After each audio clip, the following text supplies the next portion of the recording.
அப்புறம் ஒரு 20 பேர் சார் வீட்டாங்க போயிருங்க. அவர் வந்து எலெக்ஷன் டியூட்டி போறதுனால அங்க போய் நாங்க எல்லாம் ஏமாந்துருக்கோம். அங்கிருந்து போன் பண்ணுங்க சார் எடுக்க முடியல. அதுக்கு பின்னாடி 10 நிமிஷத்துல திரும்ப கூப்பிட ஆரம்பிச்சாரு. அப்புறம் நான் வீட்டான வந்துடுறேன்பா, அப்புறம் பேசிக்கலாம், நம்ம டெண்டர் விட்டு நம்ம பூஜை போறது மட்டும்தான் இருக்குது, வேலையை தொடங்கிக்கலாம் அங்கிருந்தே சொன்னாரு. ரொம்ப பெருமைக்குரிய. நாங்க நேர்ல பார்க்க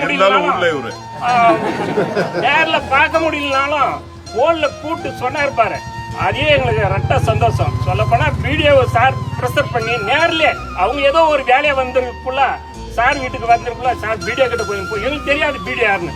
அவர் தான் வீடியோன்னாரு. சார் சொல்லுங்க சார்னா அப்புறம் உடனே சொல்லி இதுக்கு ஒரு தீர்வு பண்ணி இப்ப கையில பேப்பர் வாங்கிட்டாங்க. கோயில் பூஜைக்கு வரும்போதே சொன்னேன் கண்டிப்பா இந்த ரோடு போட்டு கொடுக்குறேன்னு. கவர்மெண்ட் காமிச்சு இப்பதான் ஆர்டர் வந்துருக்கு. உங்களுக்கு தான் ஃபர்ஸ்ட் ரோடு உங்களுக்கு தான். ஒரு கிலோமீட்டர் 1.5 கிலோமீட்டர் வந்து 75 லட்சத்துல டெண்டர் ஆயிருக்கு. டெண்டர் நேற்று கட்டிருக்காங்க.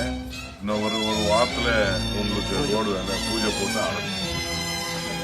ஒரு ரோடு மட்டும் இல்ல, என் தொகுதியில 10 கோடி கொடுத்திருக்காங்க. எல்லா ரோடு இது லிஸ்ட் இருக்கு. உங்களுக்கு மட்டும் இல்ல, எல்லாம் வாங்கிருக்கேன். எதெல்லாம் டேமேஜ் இருக்கோ எல்லா ரோடும் வாங்கியிருக்கோம். கண்டிப்பா எவ்வளவு சீக்கிரம் அவ்வளவு சீக்கிரம் நல்ல குவாலிட்டியோட போட்டு தரோம்.